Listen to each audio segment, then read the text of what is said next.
हाय गर्मी। एक तरफ बिहार सरकार की अपनी नीति, दूसरी तरफ गर्मी से परेशान स्कूली बच्चों का हालात।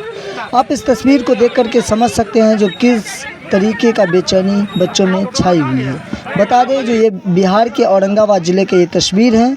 इस तस्वीर में गर्मी की नौतपा से सभी बच्चों के हालात ख़राब है और ये तो सरकारी स्कूल का तस्वीर है, लेकिन बता दें जो बिहार में कई सारे ऐसे प्राइवेट स्कूल हैं जो छुपा रुस्तम की तरह अभी भी स्कूल चला रहे हैं और गर्मी की वजह से उनके बच्चे की हालात बिगड़ती जा रही है। कई बच्चों की तो जान भी चली गई है।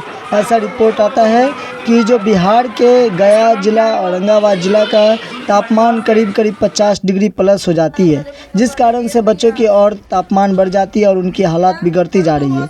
कई का अस्पताल में इलाज भी चल रहा है तो कई अपने जान भी खो बैठे हैं। इस तस्वीर को देख कर के हृदय काँप उठता है। आप इस तस्वीर को आगे तक शेयर करें और अपने क्षेत्र के बच्चों का सुरक्षा करें। धन्यवाद। आप देख रहे हैं ATM न्यूज़। मैं हूं आपका शक्ति ठाकुर।